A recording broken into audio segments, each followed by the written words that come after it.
अर्ज दाखल केलाय? मी प्रतिभा सुधीर पाटील, माजी नगरसेविका, प्रभाग 9 मधून आज अर्ज दाखल करते.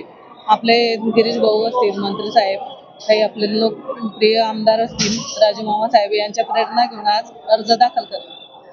काय वाटतं आपल्याला या ठिकाणी पुन्हा एकदा पक्षाने संधी दिलेली आहे आपल्याला? दिली तर पाहिजे. आपले कामं झालेले आहेत. प्रभाग 9 मध्ये लोकांच्या ज्या अपेक्षा होत्या त्या 100% आपण पूर्ण करू नाही शकले, पण 70-80% आपण पूर्ण केले आहे.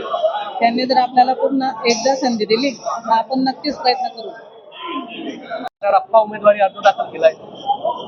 आज भारतीय जनता पार्टी पक्षाकडून आम्ही प्रभाग क्रमांक 9 ब मध्ये उमेदवारी दाखल केलेली आहे. पक्षाने पुन्हा संधी द्यावी आणि नागरिकांच्या ज्या समस्या आहे, मूलभूत समस्या, या आम्ही पूर्ण करू. Hello guys, please like, comment and subscribe our channel.